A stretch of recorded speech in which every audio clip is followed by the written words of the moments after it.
नमस्कार, the real story में आपका स्वागत है। चंबल के बीहड़, जहां कभी बंदूकों की गूंज और डाकुओं का आतंक था, लेकिन क्या आप जानते हैं कि इन डाकुओं का एक और चेहरा भी था? एक ऐसा चेहरा जो धर्म और आस्था से जुड़ा था। कुंभ मेला, जहां लाखों श्रद्धालु पवित्र स्नान के लिए एकत्र होते हैं, लेकिन इसी भीड़ में छिपे होते थे चंबल के डाकू, साधुओं के वेश में, अपने पापों का प्रायश्चित करने के लिए। चंबल घाटी ने कई कुख्यात डाकुओं को जन्म दिया, जिनमें मान सिंह, शिव कुमार ददुआ, निर्भय सिंह, मलखान सिंह, मोहर सिंह और माधो सिंह प्रमुख थे। ये सभी डाकू अपने समय में आतंक का पर्याय थे, लेकिन इनका एक धार्मिक पहलू भी था। इन डाकुओं के बारे में कहा जाता है कि वे गहरे धार्मिक थे। वे नियमित रूप से पूजा पाठ करते थे और धार्मिक अनुष्ठानों में भाग लेते थे।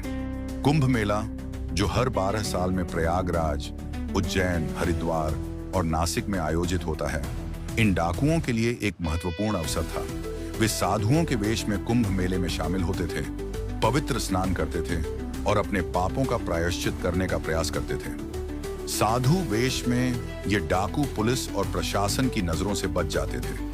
भस्म, रुद्राक्ष और साधुओं के पारंपरिक वस्त्रों में वे आसानी से भीड़ में घुल मिल जाते थे। इन डाकुओं की मृत्यु के बाद उनके परिवार और अनुयायियों ने उनकी स्मृति में मंदिरों का निर्माण किया।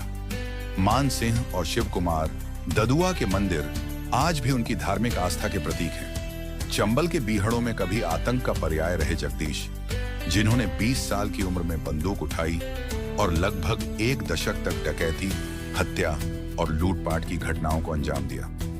लेकिन एक दिन उनकी मुलाकात स्वामी रणबीरानंद जी महाराज से हुई, जिन्होंने उनके जीवन की दिशा बदल दी। स्वामी रणबीरानंद जी ने उन्हें अहिंसा और शांति का मार्ग दिखाया। उनके साथ 6 साल बिताने के बाद जगदीश ने हिंसा का रास्ता छोड़ दिया और धर्म की राह पर चल पड़ा। आज जगदीश नंद महाराज उत्तर प्रदेश के गांवों में एक सम्मानित संत हैं, जो लोगों को कर्म और धर्म का उपदेश देते हैं। उन्होंने अनाज का त्याग कर दिया है और सार्वजनिक वितरण प्रणाली में सुधार के लिए अभियान चला रहे हैं, जिसके कारण लोग उन्हें अन्ना त्यागी महाराज के नाम से जानते हैं। चंबल के बीहड़ों में कई ऐसे डाकू हुए जिन्होंने धर्म और आस्था में गहरी रुचि दिखाई।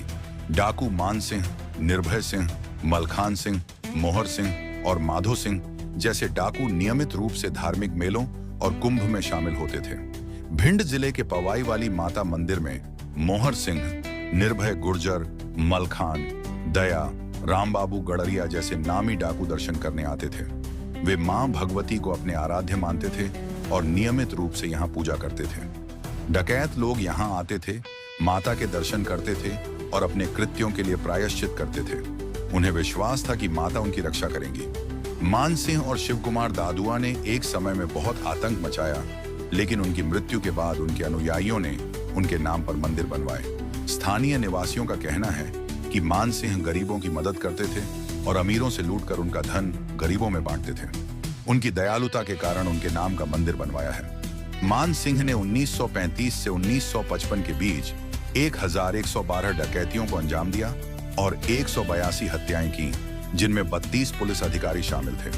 उनकी रॉबिन हुड जैसी छवि के कारण स्थानीय लोग आज भी उनकी पूजा करते हैं। आज भी कई पूर्व डाकू कुंभ मेले में साधु के रूप में भाग लेते हैं, प्रवचन देते हैं और श्रद्धालुओं को धर्म और शांति का संदेश देते हैं। नागा साधु, जो अपनी कठोर तपस्या और रहस्यमय जीवन शैली के लिए जाने जाते हैं, कुंभ मेले का एक प्रमुख आकर्षण होते हैं। डाकू साधु वेश में नागा साधुओं के साथ घुल मिल जाते थे, जिससे उनकी पहचान छिपी रहती थी। कुंभ मेले में लाखों की भीड़ के बीच सुरक्षा बलों के लिए डाकुओं की पहचान करना एक बड़ी चुनौती थी। साधु वेश में ये डाकू आसानी से सुरक्षा व्यवस्था को चकमा दे देते थे। कई डाकुओं ने बाद में आत्मसमर्पण किया और समाज की मुख्य धारा में लौट आए। पुनर्वास कार्यक्रमों के माध्यम से उन्होंने अपने जीवन को नया मोड़ दिया और समाज के लिए उपयोगी बने। चंबल के इन बागियों की कहानी हमें सिखाती है कि परिस्थितियां चाहे कितनी भी कठिन क्यों ना हो, इंसान अगर चाहे तो अपने जीवन की दिशा बदल सकता है। कभी डाकू रहे ये लोग आज समाज की भलाई के लिए काम कर रहे हैं, दूसरों को धर्म, शांति और सद्गुणों का उपदेश दे रहे हैं। जगदीश नंद महाराज, जो कभी बीहड़ों में आतंक का दूसरा नाम हुआ करते थे, आज साधु के रूप में जीवन बिता रहे हैं। उनके जैसे कई पूर्व डाकू आज समाज के लिए प्रेरणा बन चुके हैं। लेकिन सवाल यह भी उठता है कि क्या हमारी व्यवस्था ने इन लोगों के पुनर्वास के लिए वाकई कुछ किया? सरकार ने इन्हें जमीन देने का वादा किया था, लेकिन वो वादा अब भी अधूरा है। कई बागियों ने बंदूक छोड़ दी, लेकिन क्या सरकार ने उन्हें स्वीकार किया? वे चाहते हैं कि उन्हें आश्रम बनाने के लिए जमीन दी जाए, ताकि और बागियों को समाज की मुख्यधारा में लाया जा सके। आज का चंबल पहले जैसा नहीं रहा।